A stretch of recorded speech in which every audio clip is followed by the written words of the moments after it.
When we heard your price target for Bitcoin in the next 90 days, $1 million, I said, what?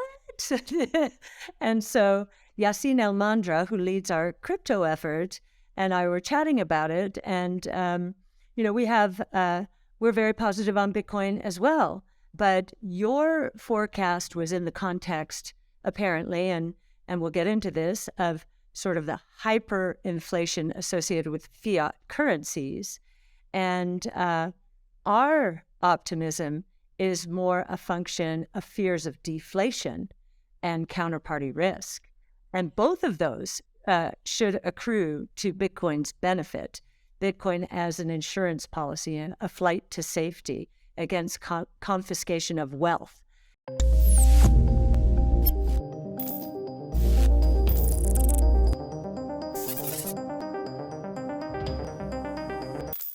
Bitcoin showed little interest in moving higher at the April 7 Wall Street Open as fresh United States macro data boosted bets on further interest rate hikes. Hello and welcome to Money Talks. In today's video, Cathie Wood, CEO of ARK Investment Management, updates us about the current U.S. inflation and her outlook for Bitcoin volatility. You are correct. We have never seen the Fed raise interest rates in a crisis. This has just never happened, which tells me that they're completely off base. And one of the ways they're off base is they have compartmentalized their responsibilities here.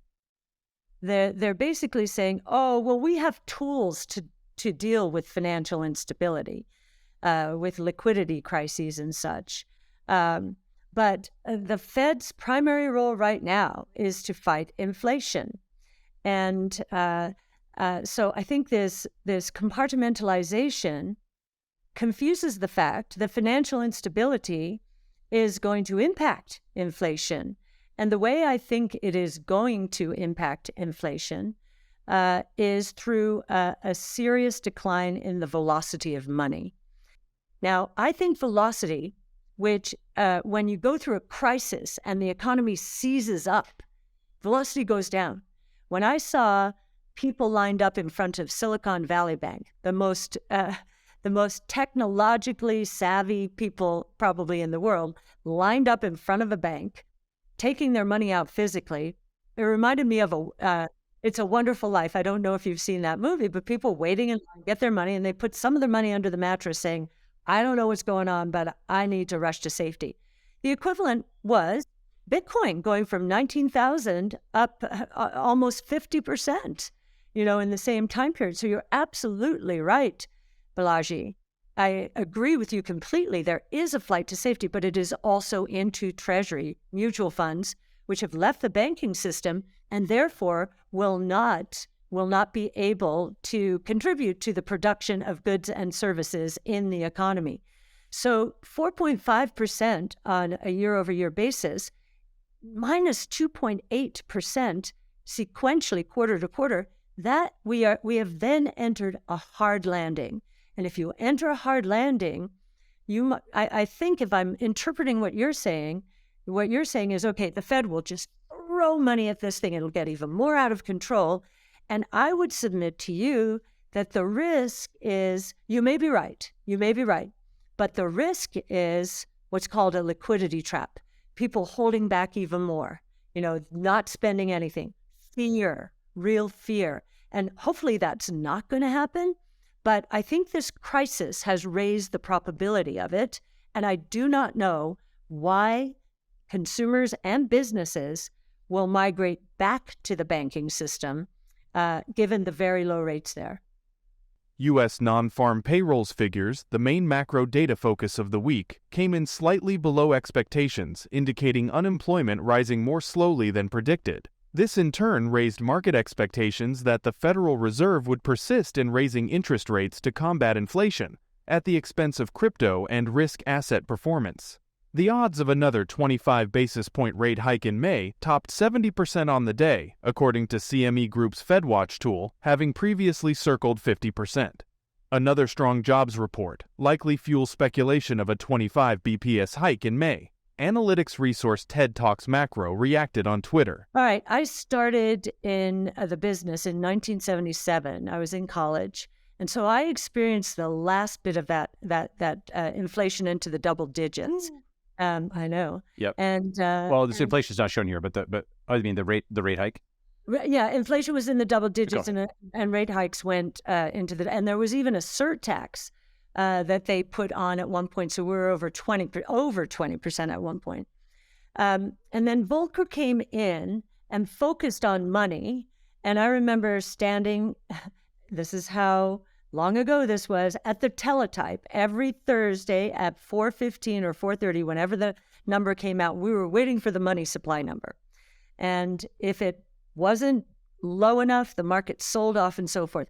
Anyway, monetarism worked to get inflation down. Getting that money supply down and having that as the sole focus. God bless him. Volcker took interest rates in 1 year from 10 to 20%. And that was the beginning of the end of that nearly hyperinflationary period. Now, to contrast with what Powell is doing today, so Volcker took interest rates up twofold. Powell has taken interest rates up 20-fold. 20-fold. Right. And it's a difference between going from here to here versus going from near zero up over here. And it was also something where like the economy was more, I shouldn't say normal, but it was like the state of, it's like altitude, right? If your altitude is here, you can take a certain set of maneuvers. If your altitude is close to the ground, you cannot take the same set of maneuvers, right? Like the state of. Exactly. So, and at the same time in let's see, we got to 1981, and he still had the screws on, and it was singularly focused. We got to an inverted yield curve of more than 1% or 100 basis points. And for those who don't know what an inverted yield curve it is when long-term interest rates drop below short-term interest rates. And it's when the bond, and that's where we are now, the bond market is worrying about something, and it's typically a recession. Now, many people say, oh yeah, last time, 1981, back to the difference here, 1% on a 15% interest rate. Well, the long-term treasury yield back then was 15%. This is the Fed funds rate. So 1% on a 15% treasury bond yield, you can measure that 1 divided by 15. Is roughly 6.5%. 1 over 5%, which is where we are right now, is 25%. And I finally figured out when I was in LA this last week, right near the place I worked at 333 South Hope Street in Los Angeles, I was on the 50th floor of that building when we had an earthquake. And I was in another earthquake, the Northridge one, when it was a 6.5. These are wicked numbers, just awful.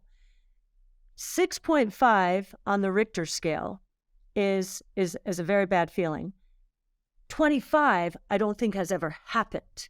And that's how serious I think this is. And then just to your point about all the volatility, I think that, what people who are in the economics field would turn back and say to you is, well, look at the price volatility of Bitcoin. So you understand what I'm saying? They're saying, how can this be digital gold when the price is so volatile? Well, even the gold price is very volatile in that context. But in the Greenspan years, just to finish this off, since I lived this history, during the Greenspan years after Volcker, you can tell now that what he did, he was a follower of Ayn Rand. And what he did was use the gold price as his guide. And he wanted a flat gold price, and by golly, it was. And to achieve that stable price level, which is what the Fed is trying to do, preserve purchasing power, the Fed funds rate was very volatile. But I must say, and he never told us he was doing this, but if you look at the history, that is what he was doing. And then after that, I think Fed policy ran into a bureaucratic morass for the most part.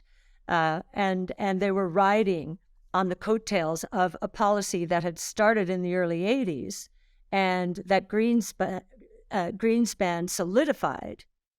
And now we need real people who have actually experienced markets and respect market signals. So could Bitcoin's price reach $1 million?